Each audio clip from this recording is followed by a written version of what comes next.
Okay बेटा, अस्सलाम वालेकुम। बेटा मैं अपने नेक्स्ट डिस्कशन लेक्चर के साथ स्टार्ट करने लगा हूँ। मैंने आपको अपनी लास्ट क्लास में एनएमआर स्टार्ट करवाया था और मैंने आपको टाइप्स ऑफ प्रोटॉन तक करा दिया था। मैं थोड़ा सा बात को समराइज करूँगा और आगे बढ़ता हूँ बेटा। देखो बेटा, न्यूक्लियॉन्स प्रोटॉन और न्यूट्रॉन्स को कहते हैं, ठीक है। न्यूट्रॉन न्यूट्रल होते हैं मगर उनकी मैग्नेटिक फील्ड होती है, मैग्नेटिक प्रॉपर्टीज़ होती हैं, ठीक है, या उनमें मैग्नेटिक प्रॉपर्टीज़ होती हैं, उनमें स्पिन होती है, मैग्नेटिक स्पिन या होता है। ऐसे न्यूक्लियस जिनमें ऑड नंबर ऑफ न्यूक्लियॉन्स हो बेटा, उस पर अगर बाहर से एक्सटर्नल मैग्नेटिक फील्ड अप्लाई कर दी जाए तो ऑड नंबर वाले न्यूक्लियॉन्स स्प्लिट होते हैं हायर और लोअर में। और जब वो स्प्लिट हो जाएं बेटा तो लोअर एनर्जी वाले nucleons radio wave frequency absorb करके अपवर्ड जा सकते हैं और आ, अपनी स्पिन को फ्लिप कर सकते हैं। तो इस प्रोसेस को कहते हैं न्यूक्लियर मैग्नेटिक रेजोनेंस बेटा। ये सिर्फ उन्हीं न्यूक्लियस में होता है जिनमें ऑड नंबर ऑफ न्यूक्लियॉन्स हो, इवन नंबर ऑफ न्यूक्लियॉन्स में ऐसा नहीं होता, ठीक है। अच्छा, टाइप्स ऑफ एनएमआर के अंदर हमारे सिलेबस के अंदर दो टाइप्स के वो हैं एनएमआर हैं। एक प्रोटॉन एनएमआर बेटा और एक कार्बन 13 एनएमआर, ठीक है। नाइट्रोजन वाला एनएमआर हमारे सिलेबस का पार्ट नहीं है और सबसे ज़्यादा यूज़ वाइडली यूज़ होता है प्रोटॉन एनएमआर। तो प्रोटॉन एनएमआर जब हमने स्टार्ट किया बेटा तो हमने प्रोटॉन एनएमआर के अंदर सबसे पहली बात ये पड़ी कि हर प्रोटॉन का इन्वायरमेंट, केमिकल इन्वायरमेंट किसी दूसरे प्रोटॉन यानी हाइड्रोजन से डिफरेंट होता है। और ये किस पे डिपेंड करता है बेटा? उसके एडजेसेंट के ऊपर, वो किस इन्वायरमेंट में है। तो मैंने आपको अपनी लास्ट क्लास में टाइप ऑफ प्रोटॉन्स निकालना सिखाया था। मैंने आपको अपनी लास्ट क्लास में कहा था बेटा कि अगर आपको एनएमआर सीखना है तो आपको दो बातें पता होनी चाहिए। Number one, types of proton. Number two, splitting pattern. तो मैंने आपको टाइप ऑफ प्रोटॉन थोड़ा सा पढ़ा दिया था, थोड़ा समझा दिया था। आज हम स्प्लिटिंग पैटर्न के अंदर जाएंगे और स्प्लिटिंग पैटर्न के अंदर भी मैं आपको उनकी काफ़ी डिटेल बताऊंगा। लेकिन आप ना थोड़ा थोड़ा सुकून सुकून से चीज़ों, मतलब मुझे एकदम से परेशान मत हो जाइएगा कि इसके बाद क्या होगा उसके बाद क्या होगा। स्टेप बाय स्टेप इंशाल्लाह ना मैं आपको चीज़ें समझाता रहूँगा, ठीक है। हम आज जो चीज़ पढ़ने लगे हैं वो है टाइप्स ऑफ प्रोटॉन के बाद स्प्लिटिंग पैटर्न बेटा। स्प्लिटिंग पैटर्न, ठीक है।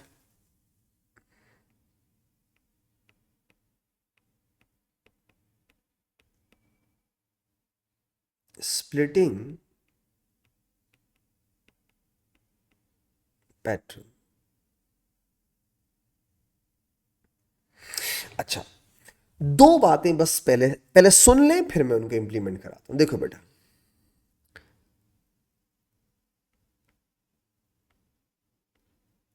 Types of proton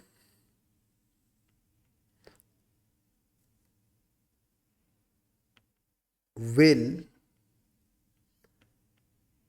represent number of peaks। कितनी सिंपल सी बात बोली मैंने। Types of proton will represent number of peaks. Suppose करो एक स्पेक्ट्रम है, उसमें चार पीक्स हैं। क्या मतलब है? इसमें चार टाइप्स के प्रोटॉन है जो कंपाउंड आपने डाला है। कोई आपको एक स्पेक्ट्रम दिया गया है पेपर के अंदर, उसमें पांच पीक्स हैं। तो व्हाट डज इट मीन? इसका मतलब आपके कंपाउंड में टोटल पांच डिफरेंट टाइप्स के प्रोटॉन है। दो पीक्स आ रही है, इसका मतलब है दो टाइप के प्रोटॉन है। एक ही पीक है, इसका मतलब सारे एक ही टाइप के प्रोटॉन है। एक बात हो गई। दूसरी बात सुनिएगा, सिर्फ दो बातें पहले सुन ले फिर मैं उसको समझाता हूं, ठीक है। एक एक करके समझाऊंगा, डोंट वरी। तो पहली बात मैंने आपको क्या बोली? Type of protons will represent number off peak. जितनी नंबर ऑफ पीक्स होंगी उतने उसमें टाइप के प्रोटॉन है। दूसरी बात, if the adjacent carbon has n proton,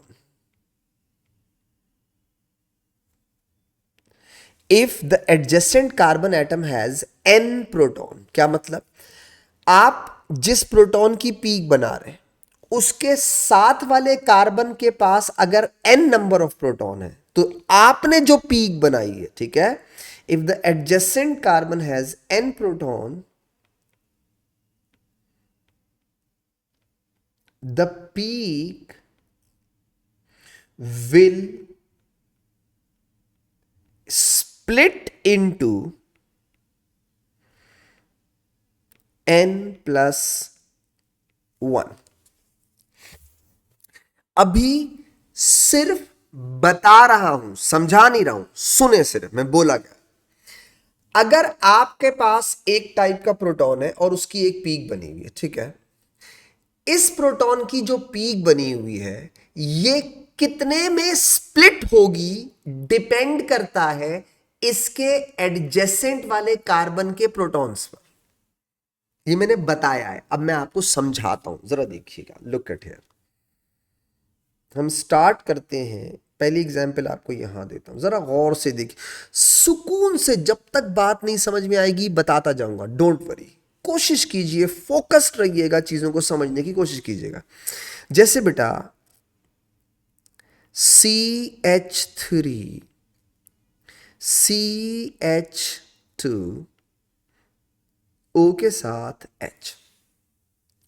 सबसे पहला सवाल, इस कंपाउंड में कितने टाइप्स के प्रोटॉन हैं? हमारा लास्ट जो डिस्कशन लेक्चर था वो यही था। सपोज मैंने इसे कहा A, इस प्रोटॉन्स को कह रहा हूं ये B, और ये वाला प्रोटॉन हो गया C, यानी CH3 वाले जो 3 प्रोटॉन है उन्हें A कह रहा हूं, CH2 वाले प्रोटॉन्स को B कह रहा हूं, और OH वाले प्रोटॉन को C कह रहा हूं, ठीक है। तो 3 टाइप के प्रोटॉन्स हैं, ये देखें बेटा।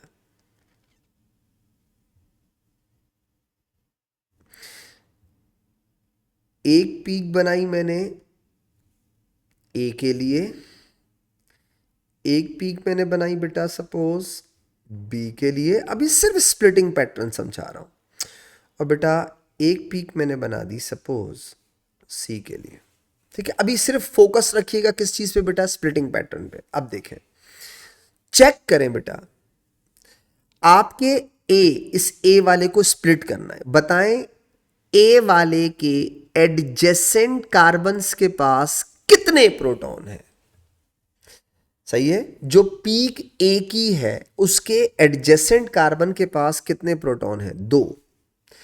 तो if the adjacent carbon has n proton, peak will split into n plus 1। तो अगर साथ वाले कार्बन के पास 2 प्रोटॉन है तो पीक कितने में स्प्लिट होगी? 3 में, n प्लस 1, यानी a को स्प्लिट कर देता हूं 3 में, ये देखिए 1 2 और ये 3, 3 पीक्स बन गई। आ जाए, कोई बात नहीं, जरा बी को देखिएगा गौर से बेटा। बी वाले प्रोटॉन्स के राइट साइड पर, यानी एक तरफ चेक करें, ओ लगा हुआ है, ऑक्सीजन लगा हुआ है, लगा हुआ है, तो इसको तो छोड़ दो, कार्बन नहीं है, हमने सिर्फ कार्बन देखना है। अच्छा, इस तरफ कार्बन लगा हुआ है, हाँ लगा हुआ है, चेक करें उस कार्बन के पास कितने प्रोटॉन है। एडजेसेंट कार्बन के पास 3 प्रोटॉन है, तो अगर एडजेसेंट कार्बन के पास 3 प्रोटॉन हो तो peak will split into n plus 1, यानी 4 में टूटेगी।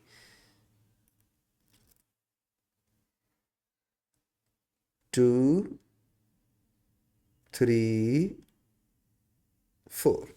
आ जाओ, अब आ जाओ OH के पास, आप चेक करो ये प्रोटॉन कार्बन के साथ अटैच्ड ही नहीं है, और ये प्रोटॉन फंक्शनल ग्रुप का है, तो फंक्शनल ग्रुप की पीक स्प्लिट नहीं किया करो। या फिर अगर कोई प्रोटॉन कार्बन के अलावा किसी से जुड़ा हुआ है तो उसकी पीक को मत स्प्लिट करो, दैट्स इट। तो C will be as it is, that's it.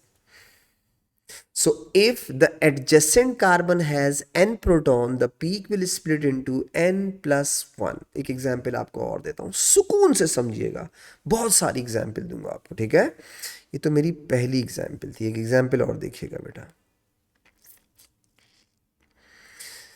CH3 CH2 COO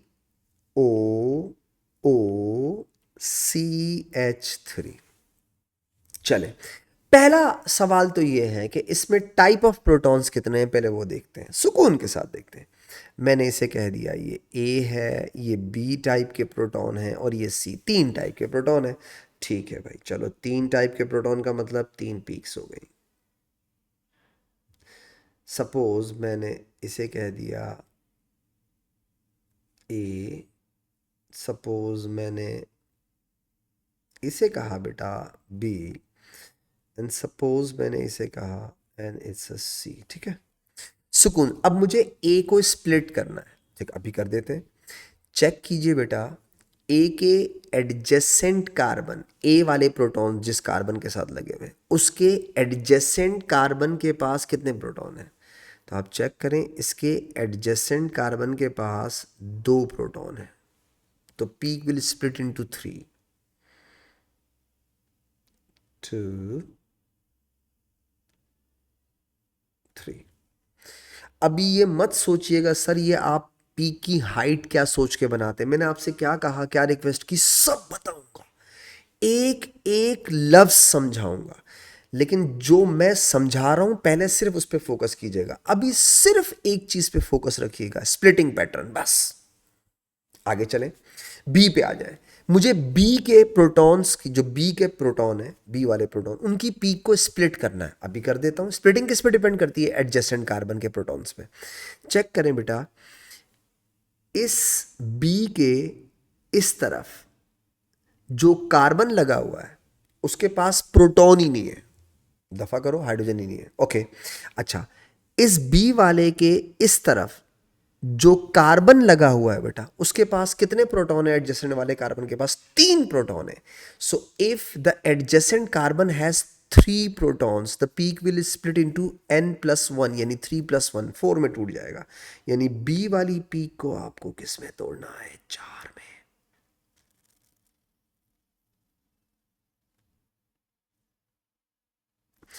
अब आ जाओ सी पे। चेक करो बेटा, सी वाले प्रोटॉन्स के एडजेसेंट में कार्बन है, नहीं। तो अगर कार्बन नहीं है तो छोड़ दो, बस हम तो कार्बन देखते हैं। यानी ये यहां पे क्या इंफेसाइज किया है, कार्बन, एडजेसेंट कार्बन होना जरूरी है। कार्बन नहीं है तो बात ही खत्म हो गई, और अगर उसके पास प्रोटॉन नहीं है तो भी बात खत्म हो गई। तो यहां तो कार्बन ही नहीं है, छोड़ दो। ये हो गया इसका स्पेक्ट्रम बेटा। अब और एग्जाम्पल देता हूँ, ज़रा सुनिएगा, एक एग्जाम्पल आपको और देता हूँ, बात समझ में आ जाए ना अच्छे तरीके से। जैसे for example CH3 CH2 CH2OH बेटा, देखिएगा भाई कितने टाइप्स के प्रोटॉन हैं। आपने कहा ए, ये बी, ये सी और ये डी। ठीक है, ओके ओके, हो गया। आ जाओ ज़रा भाई, चार पीक्स बनेंगी। अब जल्दी जल्दी हो जाएगा इंशाल्लाह, बात समझ में आ जाएगी। मैंने इसको कह दिया ए, मैंने एक को कह दिया बी, मैंने एक को कह दिया सी, और मैंने एक को कह दिया सपोज डी। ठीक है, आओ मुझे ए को स्प्लिट करना है। चेक करो, ए के एडजेसेंट वाले कार्बन में कितने प्रोटॉन है, दो। तो अगर एडजेसेंट में दो हैं तो पीक को कितने में तोड़ूंगा, तीन में। तोड़ दिया, ये रहा, तीन में। आ जाओ बी को देखो, बी के दो एडजेसेंट है, दोनों के पास प्रोटॉन है, कोई बात नहीं। अच्छा, इस तरफ कितने प्रोटॉन है कार्बन के पास, दो। इस तरफ कितने हैं, तीन। तो दो और तीन कितने हो गए, पांच। पांच प्रोटॉन है, यानी पीक कितने में स्प्लिट होगी, 6 में बेटा। यानी बी को आपको तोड़ना है 6 में, ये देखिए।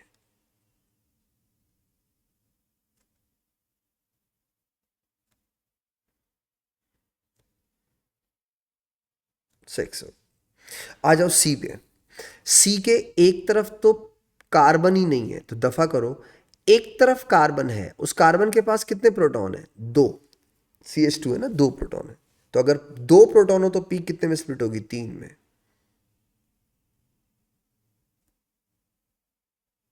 हो गया। आ जाओ डी पे। डी वाला प्रोटॉन कार्बन के साथ अटैच्ड ही नहीं है, OH, फंक्शनल ग्रुप का है, तो फंक्शनल ग्रुप की पीक को स्प्लिट मत किया करो। या फिर जो हाइड्रोजन किसी कार्बन के साथ जुड़ा हुआ ना, उसको मत छोड़ दो, उसको मत स्प्लिट किया करो। ये हो गया इसका स्ट्रक्चर बेटा। एक एग्जाम्पल आपको और देता हूं, ये देखिए बेटा, सीखो सीखो। CH3 CH CH3 COOH बेटा। सबसे पहला सवाल, इसमें कितने टाइप्स के प्रोटॉन है? टाइप्स तो आप कहेंगे 3, ए और ए, ये एक जैसे हैं, और से देखिए सेम टाइप। ये क्या होगा? बी, और ये क्या होगा? सी, तो इसका मतलब है 3 बनेंगी।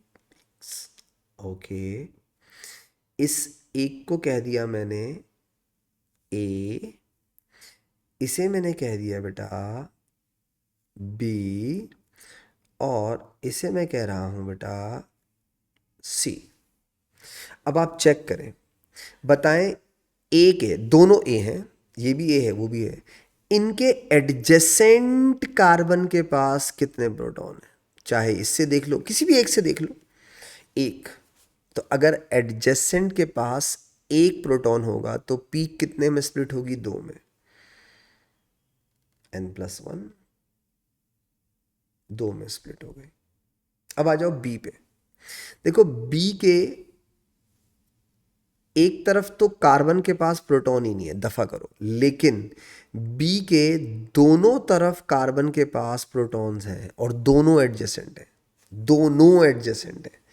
एक एडजेसेंट कार्बन के पास 3 प्रोटॉन, एक एडजेसेंट कार्बन के पास 3 प्रोटॉन। तो बेटा 3 और 3 कितने हो गए? 6। आपको पता है पी कितने में टूटेगी? 7 में।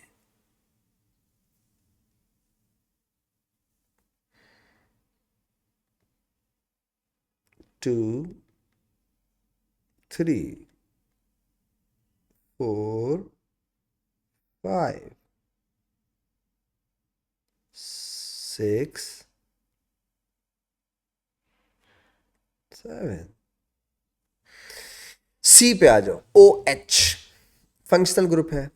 दूसरी बात ये, इसके साथ वाले कार्बन के पास कोई प्रोटॉन भी नहीं है, तो सी को एज इट इज छोड़ दो। So this is called splitting pattern.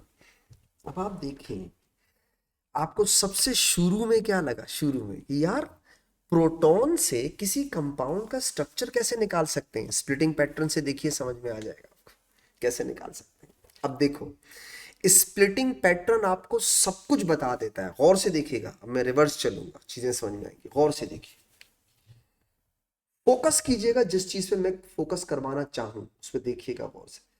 सिर्फ इस पार्ट को गौर से देखिए, इतने पार्ट को गौर से देखिए। अब आप बताएं, आपको लिखा हुआ है कि एक टाइप का प्रोटॉन है, उसकी पीक 3 में स्प्लिट हो रही है। What does it mean? इसका मतलब क्या हुआ? ये 3 में स्प्लिट हो रही है, इसका क्या मतलब हुआ? तो आपको पता है, इस ए में जो 3 पीक्स आपको नजर आ रही हैं, स्प्लिटेड पीक नजर आ रही है, इसका क्या मतलब है? इसका मतलब ये है, it has an adjacent carbon with 2 protons या हाइड्रोजन। बेटा देखो, ये कितने में स्प्लिट हुई है? 3 में। इसका मतलब है इसके बराबर में क्या है? इसके बराबर में एक कार्बन है जिसके पास कितने प्रोटॉन्स हैं? 2। तभी तो उसकी वजह से ये कितने में टूटी? 3 में। ये पता चलता है। आप देखो, मैंने क्या कहा था आपको, मैंने शुरू में भी कहा था, एनएमआर कभी भी तुक्का नहीं मारेगा, गैसेस नहीं करेगा, एग्जैक्टली बताएगा। दोबारा देखिए, अगर मैं आपसे पूछूं, ये बता, एक पीक है और वो 4 में ब्रेक हुई है, 4 में, व्हाट डज इट मीन? आपसे पेपर में ही पूछता है, इसका मतलब तो बताओ। ये चार चार जो स्प्लिटेड पीक है, इसका मतलब क्या है? तुमसे पूछेगा मतलब बताओ, तुम्हें पेपर में लिखना है। इसका मतलब ये हुआ, इस बी का मतलब ये हुआ, it has an adjacent carbon with 3 hydrogen, 3 protons. हाय रिजवान तेरी किस्मत। देखिए मैं आपको ये और भी प्रैक्टिस कराऊंगा और भी चीज समझाऊंगा, ठीक है। मैंने आपको क्या बोला था बेटा, सब सिर्फ किस चीज पे फोकस कीजिएगा, स्प्लिटिंग पैटर्न के ऊपर। अगर आप उस चीज पे फोकस करेंगे जो मैंने आपको भी पढ़ाई नहीं है या मैं पढ़ाऊंगा और आप पहले से उसको सोचना शुरू कर देंगे, सब गड़बड़ कर देंगे। तो आप प्लीज ऐसा मत कीजिएगा, ठीक है। अब मैं आता हूं आपको थोड़ा सा एक्स्ट्रा बताता हूं। पहली बात तो ये है कि सर ये जो आप स्प्लिटिंग पैटर्न वगैरह बनाते हैं ये क्या देख के बनाते हैं, मतलब क्यों बनाते हैं, स्प्लिटिंग पैटर्न क्या होता है, टूटता क्यों है? सुनिए बहुत सिंपल सा है। Why peaks of proton split क्यों होती है? एडजेसेंट वाले से होता क्या है? देखो बेटा, अगर आपने पहले लेक्चर को बहुत अच्छे तरीके से सुना हो तो तुम्हें ये वाली बात समझ में आ जाएगी। आपने न्यूक्लियस के ऊपर बाहर से एक्सटर्नल मैग्नेटिक फील्ड अप्लाई की कर दी, तो बेटा जो एडजेसेंट कार्बन के साथ प्रोटॉन है वो आपकी अप्लाइड मैग्नेटिक फील्ड को इंटरप्ट कर सकते हैं ना। क्यों कर सकते हैं भाई, वो भी तो प्रोटॉन है। उनके न्यूक्लियस में भी तो ऑड नंबर ऑफ न्यूक्लियॉन है। उनके न्यूक्लियस के अंदर भी तो जो है वो मैग्नेटिक प्रॉपर्टीज है। तो बताओ, अगर आप एक मैग्नेट की तरफ मैग्नेटिक प्रॉपर्टी किसी एक मैग्नेट को रिस्पॉन्ड करवाना चाह रहे हैं थ्रू एक्सटर्नल मैग्नेटिक फोर्स, सही है। एक न्यूक्लियस है, आप बाहर से एक एक्सटर्नल मैग्नेटिक फील्ड से उसको रिस्पॉन्ड करवाना चाहते हैं, आप चाहते हैं वो उसमें कुछ एक्टिविटी शो करे। अगर उसके बराबर में भी छोटे छोटे मैग्नेट होंगे तो क्या वो आपकी अप्लाइड मैग्नेटिक फील्ड को रिस्पॉन्ड नहीं करेंगे? क्या वो आपकी अप्लाइड मैग्नेटिक फील्ड से इंटरप्ट नहीं इंटरप्शन क्रिएट नहीं करेंगे? करेंगे। अब उस इंटरप्शन की वजह से आपकी पीक स्प्लिट हो जाती है। तो आप जिसे एग्जामिन कर रहे हैं, जिस प्रोटॉन पे फोकस कर रहे हैं, उस प्रोटॉन की पीक स्प्लिट कौन कर रहा है? आपके एडजेसेंट कार्बन के प्रोटॉन्स। अब आप बोलेंगे सर कार्बन के न्यूक्लियस क्यों नहीं कर रहे? क्योंकि कार्बन में न्यूक्लियर कार्बन अगर 12 है तो उसमें मैग्नेटिक प्रॉपर्टी नहीं होगी बेटा। तो इसका मतलब मैग्नेटिक प्रॉपर्टी किस में होगी? हाइड्रोजन में तो होगी ही होगी। तो जो एडजेसेंट के प्रोटॉन है, हाइड्रोजन है, ऑड नंबर वाले हैं, वो आपकी एक्सटर्नल मैग्नेटिक फील्ड को इंटरप्ट करेंगे, ठीक है। कैसे करेंगे जरा सुनिएगा। फॉर एग्जांपल सपोज करो, ये देखो बेटा,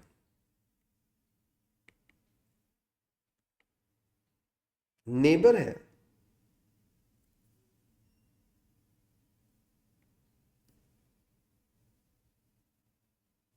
नेबर नेबर में है, नेबर कार्बन के पास, नेबर कार्बन, ठीक है।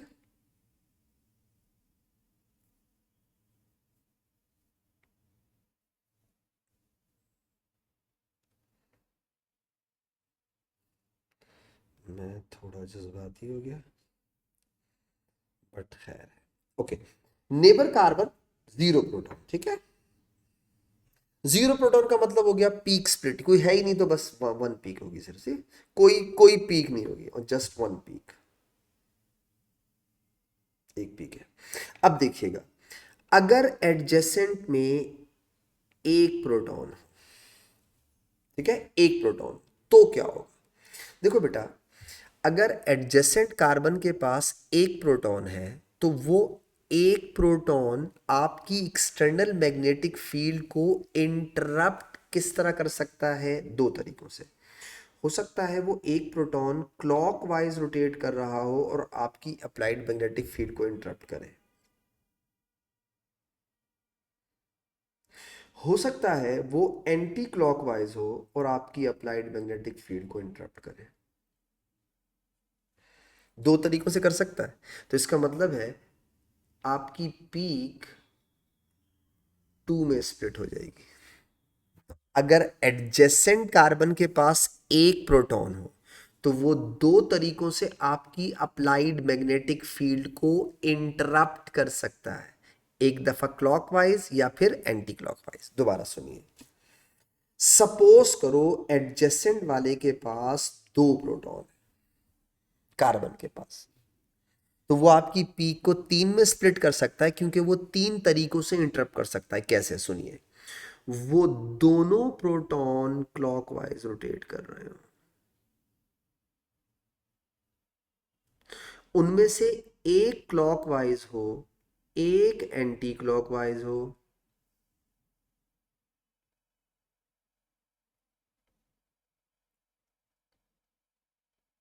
वो दोनों एंटी क्लॉकवाइज। अब बताओ कितने तरीकों से आपकी अप्लाइड मैग्नेटिक फील्ड को इंटरप्ट कर सकते हैं? तीन। इसका मतलब है आपकी पीक स्प्लिट हो जाएगी तीन में बेटा। तो नेबरिंग कार्बन के पास अगर कोई प्रोटॉन नहीं हो, कोई इंटरप्शन नहीं है, जीरो, कुछ भी नहीं होगा, वो एक ही पीक है, सिंगल, कुछ भी नहीं मिलेगा। अगर एक प्रोटॉन है तो दो में टूटेगा, दो है तो तीन में टूट जाएगा। आ जाओ, सपोज कर बेटा नेबरिंग के पास तीन प्रोटॉन है। अब जरा गौर से देखिएगा, तीनों के तीनों अप हो, क्लॉकवाइज हो, दो अप हो, एक डाउन हो, दो डाउन हो, एक अप हो, तीनों ही डाउन हो जाए। और से देखिए, तो अगर एडजेसेंट वाले के पास तीन प्रोटॉन हो तो बेटा आपकी पीक को कितने में स्प्लिट कर देंगे? चार में बेटा।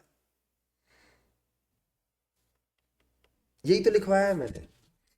If the neighbouring carbon atom has n number of protons, peak will split into n plus 1। तो देखो, नेबर में एक प्रोटॉन है, पीक दो में टूटेगी, क्योंकि उस एक प्रोटॉन में दो प्रोबेबिलिटी है, वो क्लॉकवाइज हो और एंटी क्लॉकवाइज हो। अगर नेबरिंग में दो प्रोटॉन हो तो आपकी पीक तीन में स्प्लिट होती है बेटा। क्यों? क्योंकि वो दोनों क्लॉकवाइज हो, एक क्लॉकवाइज एक एंटी क्लॉकवाइज, दोनों एंटी क्लॉकवाइज। अगर नेबरिंग में तीन प्रोटॉन है तो प्रोबेबिलिटी चार हो जाएगी बेटा। अगर यहां चार होते बेटा, ये पांच हो जाते हैं, सो ऑन चलता रहता।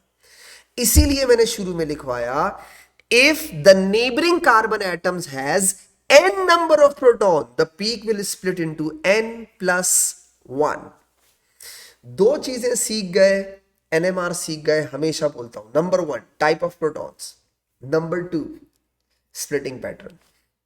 आप किसी भी कंपाउंड के स्ट्रक्चर को ऐसे पहचान जाओगे, ये दो चीजें सीख जाओ। किसी कंपाउंड में टोटल कितने टाइप्स के प्रोटॉन हैं, उतनी नंबर ऑफ पीक्स होंगी। वो पीक का स्प्लिटिंग पैटर्न आपको बता देगा स्ट्रक्चर क्या है, साथ में कौन है, इस प्रोटॉन के साथ में कौन है, आजू बाजू में कौन है। ठीक है। अब सवाल ये है, तुम्हारे दिमाग, मैंने क्या कहा था बेटा, अगर आप सिर्फ स्प्लिटिंग पे फोकस करेंगे, मैं आपको हर चीज समझा दूंगा। ठीक है। तो बस आप सिर्फ जो मैंने कहा था शुरू में स्प्लिटिंग पे, अब मैं आपको हर चीज समझा रहा हूं वन बाय वन। आपके दिमाग में एक सवाल आ रहा होगा, सर कुछ पीक की हाइट को बढ़ाते हैं, कुछ कम करते हैं, तो ये है क्या? मैं बताता हूं। एक्चुअली ये जो स्प्लिटेड पीक्स हैं, इनकी हाइट डिपेंड करती है, एक ट्राइंगल होता है जिसको बोलते हैं पास्कल ट्राइंगल। आई थिंक आपने उसका नाम सुना होगा, पास्कल ट्राइंगल का। एक ट्राइंगल होता है जिसे हम लोग बोलते हैं पास्कल ट्राइंगल।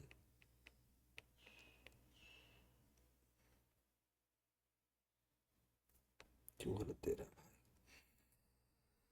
ओके, ट्राइंगल में, ये जो ट्राइंगल है आपका पास्कल ट्राइंगल है बेटा, इसमें ना एक छोटी सी चीज देखिएगा, मैं आपको लिख के देता हूँ, ये स्प्लिटिंग पैटर्न आपको कैसे बताता है, जरा देखिएगा। आप लिखते हैं वन, आप लिखते हैं वन और वन, फिर आप लिखते हैं वन, वन और वन, टू, और उसके बाद वन, फिर आप लिखते हैं वन, वन और टू, थ्री, टू और वन, थ्री, और उसके बाद वन, फिर आप लिखते हैं वन, फिर वन और थ्री, फोर, थ्री और थ्री, थ्री और थ्री सिक्स हो जाएगा, थ्री और वन फोर हो जाएगा, और फिर से वन हो जाएगा। फिर आपने लिखा वन, वन और फोर फाइव, फोर और सिक्स टेन, सिक्स और फोर टेन, फोर और वन फाइव, और ये वन। अब आप गौर से देखें, आपको समझ में आ जाएगी।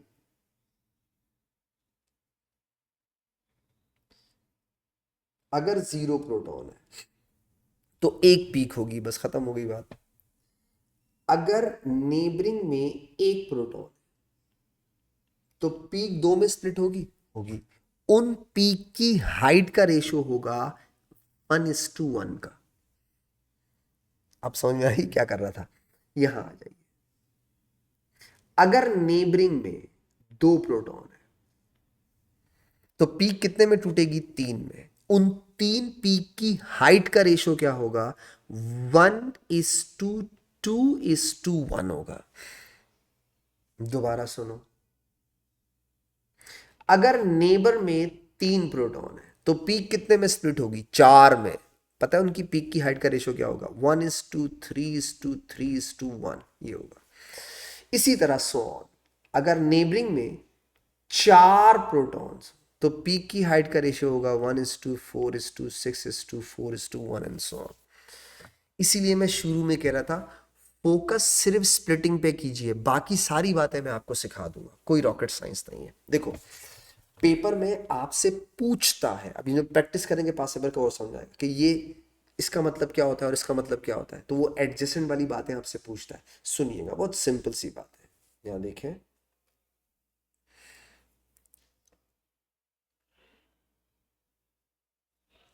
थोड़ी बड़ी कर दी इसको मैंने। देखिए बेटा, सिर्फ अकेली पीक को कहते हैं सिंगलेट। आपसे बोलेगा what is meant by the singlet?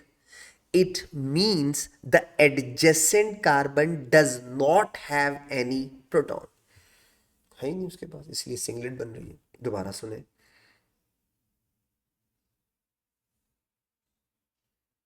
तो क्लियरली समझ में आ जाएगी बात। ये देखें, इसे कहते हैं डबलेट।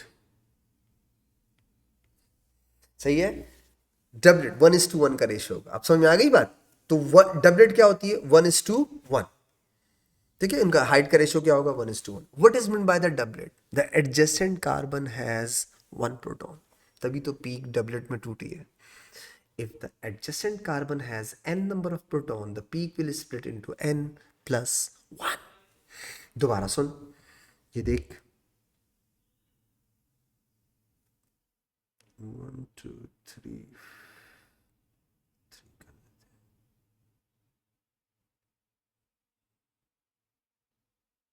ये देखें बेटा, सही है। अगर 3 होंगी, ठीक है, तो 1:1 होगा। तो अब इसे बोलेंगे ट्रिपलेट। ये होगा ट्रिपलेट।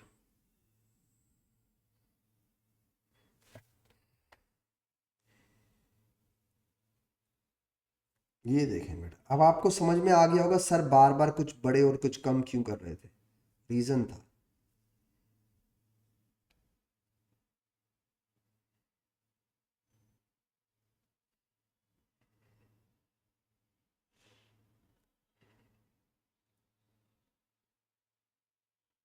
इसे कहते हैं क्वार्टेट।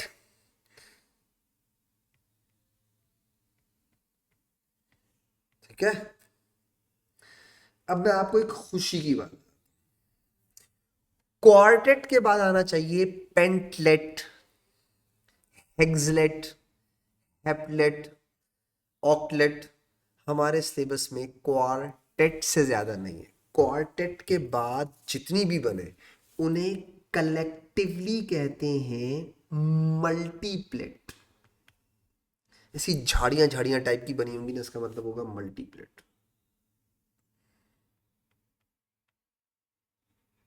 इसे क्या कहते हैं बेटा?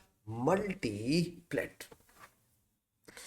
तो सिंगलेट, डबलेट, ट्रिपलेट, क्वार्टलेट और मल्टीप्लेट। पहले यहां तक, अब पहले यह समझ में आ रही मेरी बात? ये सुन लो। अब आप गौर से देखिएगा। देखो, जिंदगी में सुकून आपके, मेरे भी और आपकी। मैं आपको छोटी सी एग्जांपल देता हूँ, फिर आगे बढ़ता हूँ, ठीक है, ताकि मेरी बात जितना मैंने पढ़ाया है उसको मैं एम्फेसाइज करूँ। जरा देखें,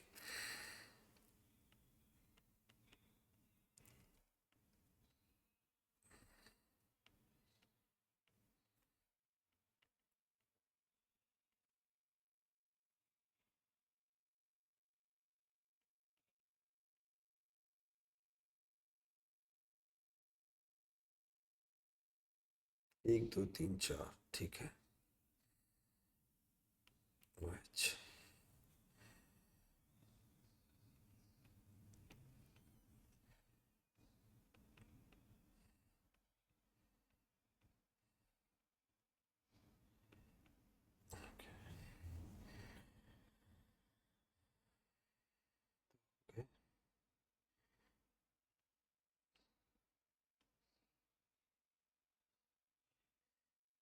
इंशाल्लाह इससे ना आपको मेरी पूरी बात समझ में आ जाएगी और अच्छी भी आ जाएगी इंशाल्लाह, आई एम श्योर।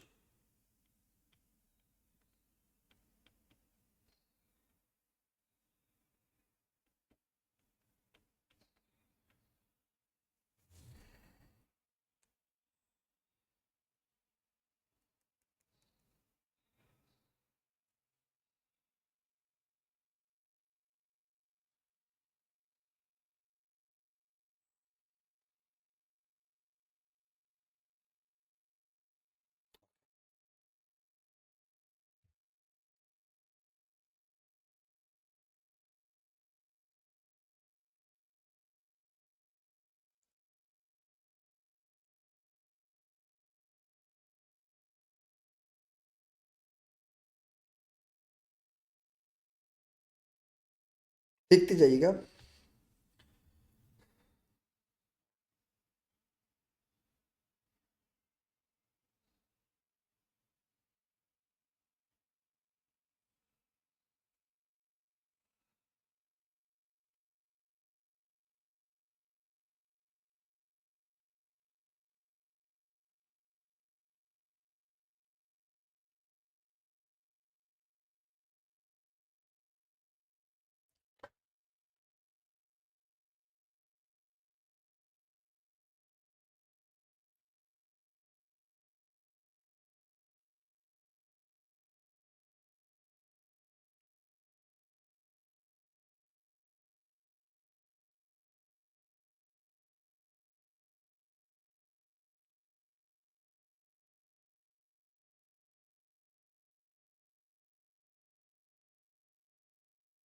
ओके,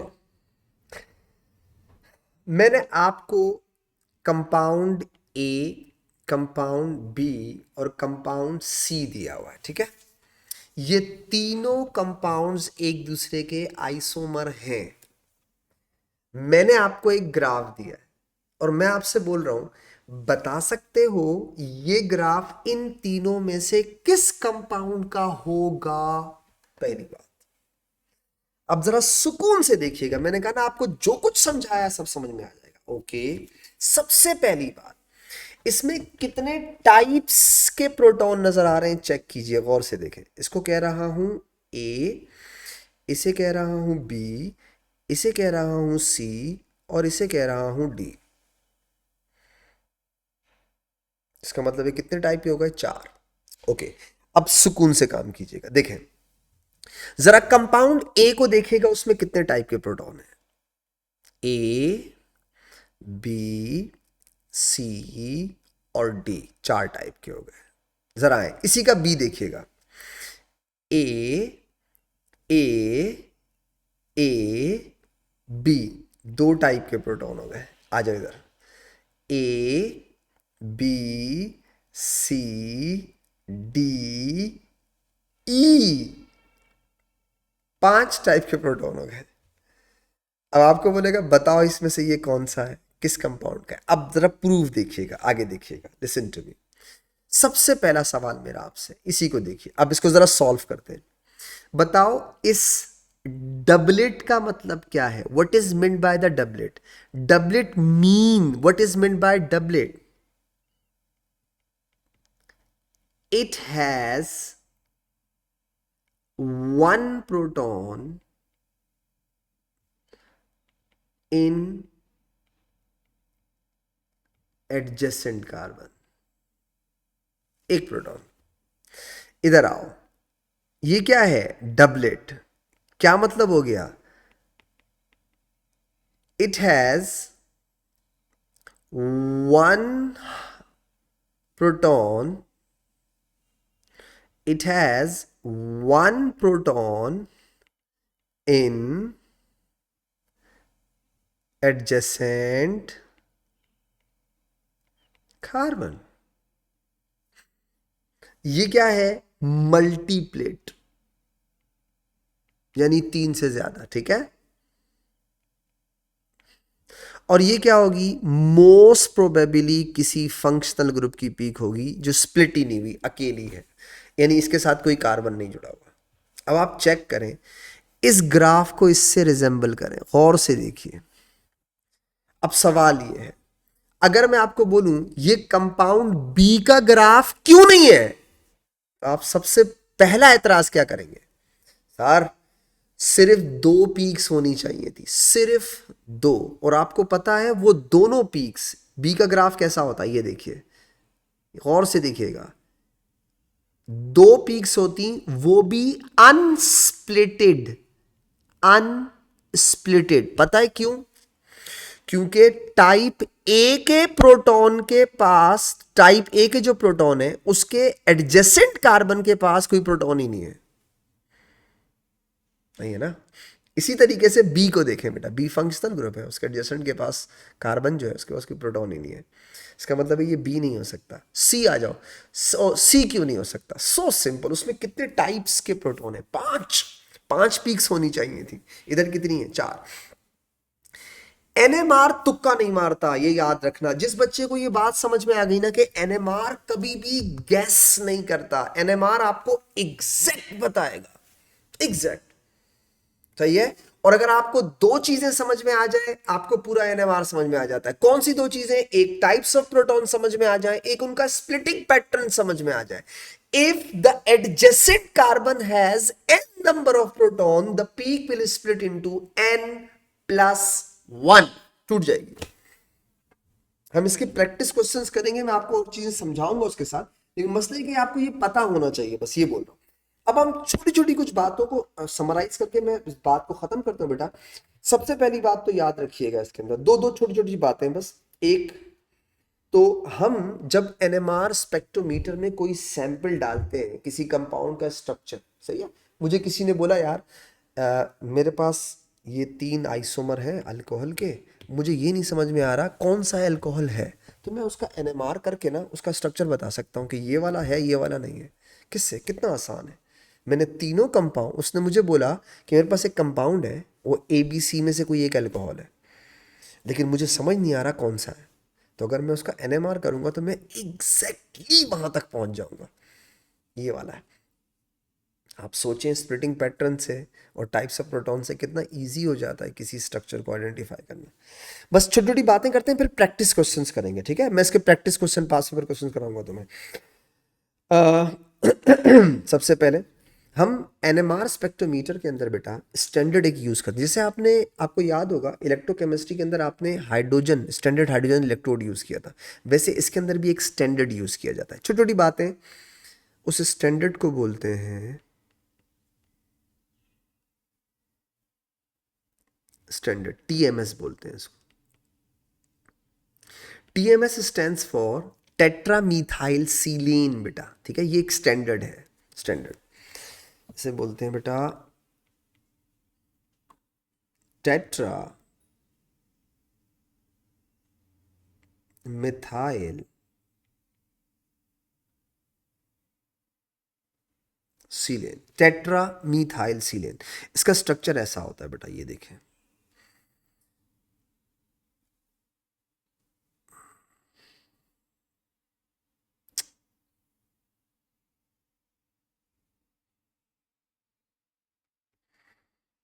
इसे कहते हैं टेट्रा मिथाइल सीलेन कहते हैं, ठीक है। SI और 4 जो मिथाइल ग्रुप होते हैं, टेट्रा मिथाइल सीलेन, ये स्टैंडर्ड है। आप किसी भी सैंपल के साथ इसको यूज़ करते हैं, जैसे कैलिब्रेशन के लिए यूज़ होता है। यूजुअली हम एनएमआर की कैलिब्रेशन के लिए इसको यूज़ करते हैं, ठीक है। ये स्टैंडर्ड होता है हमारा। अच्छा, इसको स्टैंडर्ड यूज़ करने के रीजंस क्या हैं? बहुत सारे रीजंस हैं, कुछ डिस्कस करता हूँ। नंबर 1, सबसे पहली बात तो यह है बेटा 12 प्रोटॉन्स हैं इसमें ऑफ सेम टाइप। आप चेक करें, ए ए ए ए, तो आप सोचो 12 प्रोटॉन है, यानी एक ही टाइप के प्रोटॉन है, तो एक पीक बनेगी। वो पीक स्प्लिट नहीं होगी, क्यों? क्योंकि एडजेसेंट में कार्बन ही नहीं है, सिलिकॉन है। कुछ है ही नहीं। तो 12 proton of same type and singlet peak होगी, एक ही पीक होगी। अब आप सोचेंगे सर, आप इससे फायदा क्या होता है? इससे फायदा क्या होगा कि आपको एक अलग से पीक मिलेगी, अलग से इसकी, टेट्रामिथाइलसिलेन की। अच्छा, उससे क्या फायदा होगा? अगली बात सुने, मोस्ट शील्डेड प्रोटॉन है,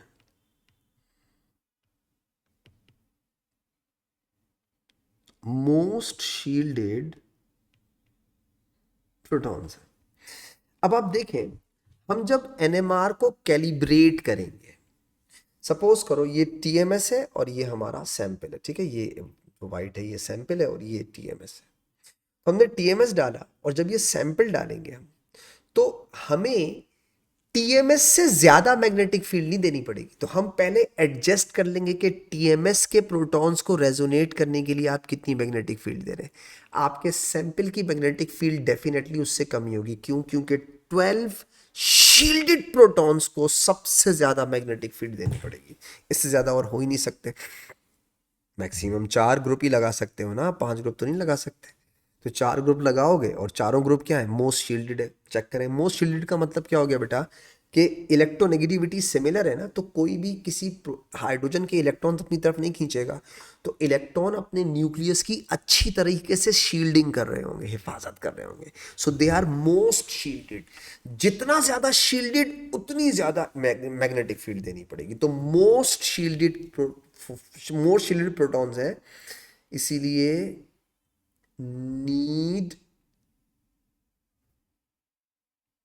हाईएस्ट मैग्नेटिक फील्ड, सबसे ज्यादा मैग्नेटिक फील्ड चाहिए होगी इसका, इसलिए। तीसरी बात बेटा, हम इसे क्यों यूज करते हैं? नॉन पॉइजनस है, आपकी हेल्थ हैजर्ड्स नहीं है इसके। चौथी अच्छी बात, वोलाटाइल लिक्विड है, वोलाटाइल लिक्विड है। आप सपोज करो आपने एक सैंपल के साथ इसको मिक्स किया, अब आप चाहते हैं सैंपल बड़ा कीमती था, मुझे वापस मिल जाए, कोई बात नहीं, आप टेट्रामीथाइल सिलियन को एवापोरेट कर दें, वो निकल जाएगा, टेट्रामीथाइल सिलियन निकल जाएगा, आपका सैंपल वापस आ जाएगा। तो आपका सैंपल ज़ाया नहीं होगा, इसीलिए वोलाटाइल लिक्विड है, तो ये अच्छा है। सो बेटा, इसकी वजह से हम इसे क्या बनाते हैं? स्टैंडर्ड बनाते हैं। ठीक है, स्टैंडर्ड हमारा क्या होता है? टेट्रामीथाइलसिलेन। एक छोटी सी बात और, आपने आपको ग्राफ्स के अंदर मिलेगी, आपको कभी भी ग्राफ बनाने को नहीं देता, ना आपको कभी इंफ्रारेड का ग्राफ बनाने को देगा, ना आपको कभी मास स्पेक्ट्रोमीटर का ग्राफ बनाने को देगा, ना आपको कभी एनएमआर का ग्राफ बनाने को देगा। ग्राफ सिर्फ इंटरप्रेट करने को देता है, बस, दैट्स इट। ठीक है, तो हमारी जो नेक्स्ट बात है बेटा टेट्रामीथाइल, वो है केमिकल शिफ्ट। बेटा बस छोटी सी एक बात और याद रखिएगा,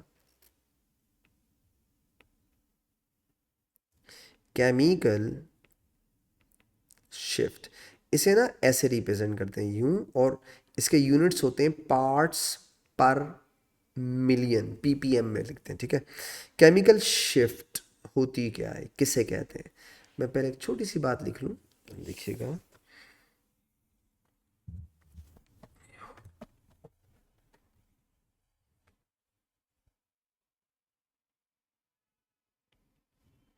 केमिकल शिफ्ट कहते हैं बेटा difference between field required, difference between field required to resonate protons of TMS and sample upon, ये फॉर्मूला है, फिर मैं समझा देता हूँ। फील्ड रिक्वायर्ड, मैग्नेटिक फील्ड, ठीक है, field required to resonate protons of TMS. Field required to resonate protons of TMS. इसका मतलब समझा, और मल्टीप्लाई बाय 10⁻⁶, तो ये पार्ट्स पर मिलियन में हो जाए, ठीक है। अच्छा, छोटी सी बात को पहले मेरी जरा समझिएगा, ठीक है, इसको मैं समझा देता हूँ तुम्हें कैसे। For example, let's suppose CH3 CH2 और O के साथ H है, ठीक है। बस ये एक छोटी सी बात समझ लें, फिर हम इसके बात को फिर हम नेक्स्ट जब डिस्कशन करेंगे उसमें ले जाएंगे इसको। इसमें आपने कहा 3 टाइप के प्रोटॉन है, ठीक है, ये B और ये C। गौर से देखिएगा बेटा, सपोज करो इनमें सबसे ज़्यादा शील्डेड कौन सा है? A, ये शील्डेड है, मोस्ट शील्डेड, और ये वाला सबसे लेस शील्डेड है, ठीक है। सपोज कर रहा हूँ अभी, सिर्फ एग्जाम्पल्स दे रहा हूँ, फिर हम और आगे चलेंगे। तो ये देखें बेटा, आपको ग्राफ ऐसा दिया होता है, ज़रा देखिएगा यूँ। अच्छा, कुछ लोग समझते हैं ये ग्राफ उल्टा है, उल्टा नहीं है, बेसिकली बनाते हैं ऐसे, उसको देखिए समझ में आ जाएगा आप, ठीक है। ये मैंने कहा 0, ये मैंने कहा 1, ये 2, 3, 4, 5, 6, 7, 8, 9, 10, 11। थोड़ा सा सपोज कीजिएगा, ठीक है। अच्छा, जितनी मैग्नेटिक फील्ड हमें चाहिए होती है उसे हम यहाँ ले आते हैं 0 पे। ये वाला साइन किसके लिए होता है? ये TMS के लिए होता है, TMS की पीक होती है, ठीक है। हम जो भी आती है मैग्नेटिक उसको 0 करते हैं। अब जरा समझिएगा बात को। सपोज करो आपके जो TMS है उसकी मैग्नेटिक फील्ड थी रेजोनेट करने के लिए, सपोज करो वो है 10। कितनी है? 10। अब आप देखें, अच्छा, ये जो A टाइप के प्रोटॉन है इसके लिए मैग्नेटिक फील्ड चाहिए जो मोस्ट शील्डेड है, सपोज करो 7। कितनी? 7।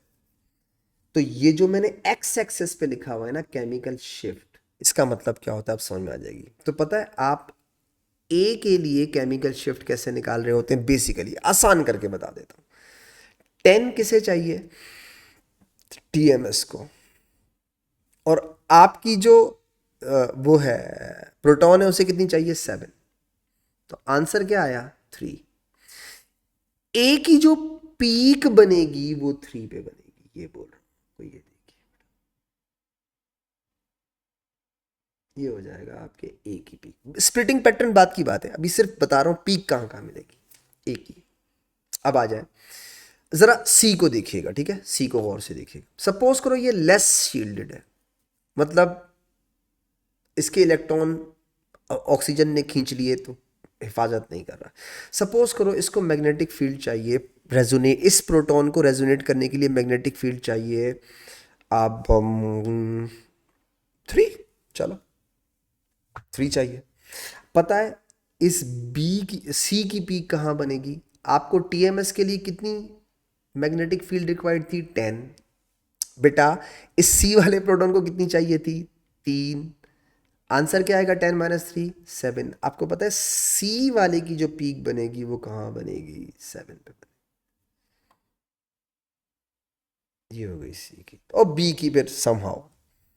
तो इससे हमें क्या चीज़ समझ में आई? इससे हमें समझ में आई ये जो हमें केमिकल शिफ्ट की वैल्यू दी गई होती है बेटा, ठीक है, इस ग्राफ से हमें ये समझ में आता है कि हम जितना ग्राफ में राइट साइड पे जाएंगे, मतलब ग्राफ में इस तरफ जाएंगे जितना भी, ठीक है, जो ये ग्राफ में अगर आप इस तरफ जाते हैं, इस तरफ पहुंच रहे हैं, ग्राफ में यूं जाएंगे बेटा, तो इस तरफ जाते हुए वो मेरा यूं राइट बन रहा है ना, राइट साइड पे इस तरफ। तो जितना आप ग्राफ में 0 की तरफ करीब करीब जाते जाएंगे, मोस्ट शील्डेड प्रोटॉन्स मिलेंगे आपको, सही है। और जितने भी आप इस तरफ जाएंगे, अब और से देखिए आप, ये अगर आप उस तरफ चले जाते हैं तो ये होंगे लीस्ट शील्डेड बेटा, लीस्ट शील्डेड प्रोटॉन्स। तो ये कहलाता है, ये केमिकल शिफ्ट है। एक्स एक्सिस पे केमिकल शिफ्ट की वैल्यू दी होती है और वाई एक्सिस पे आरएफ, वही रेडियो वेव फ्रीक्वेंसी एब्जॉर्बेंस दी होती है, रेडियो वेव एब्जॉर्बेंस दी होती है बेटा। पीक्स जितनी होंगी उतने नंबर ऑफ प्रोटॉन्स होंगे। आई होप आपको यहाँ तक बात समझ में आ गई होगी। अब जो मैं आपको लेक्चर दूंगा वो इंशाल्लाह अपने नेक्स्ट लेक्चर के अंदर मैं आपको पास पेपर के सवाल और जो कुछ मैंने पढ़ाया है उसकी इम्प्लीमेंटेशन, छोटी सी एक चीज़ अभी और भी इसके अंदर है, वो लेबाइल प्रोटॉन्स टाइप की, वो भी इंशाल्लाह हम लोग साथ साथ कर लेंगे। और वो जो आपको टेबल गिवन दिया होता है उसकी भी इंशाल्लाह मैं आपको छोटा सा एक वो और, तो आई होप एक और लेक्चर लगेगा तो इंशाल्लाह उसके साथ हमें चीज़ें बात समझ में आ जाएगी, ठीक है। तो एक लेक्चर में इंशाल्लाह आप, I will try my level best कि मैं आपको और जितनी भी रिमेनिंग इन्फॉर्मेशन है वो दूं, लेकिन उससे पहले शर्त ये कि आप ये सारी चीज़ें अंडरस्टैंड करें, आपको पता होनी चाहिए अच्छे तरीके से, ठीक है। टाइप्स ऑफ प्रोटॉन निकालने आने चाहिए, उनका स्प्लिटिंग पैटर्न पता होना चाहिए आपको, ठीक है। तो अगर आपको ये दो चीज़ें समझ में आ गई हैं तो इंशाल्लाह हम क्वेश्चंस बहुत इजीली करेंगे, ठीक है। थैंक यू सो मच बेटा। इंशाल्लाह नेक्स्ट डिस्कशन लेक्चर में आपसे फिर मुलाकात करूंगा, तब तक के लिए इजाज़त दीजिएगा, दुआओं में याद रखिएगा। अल्लाह हाफिज़।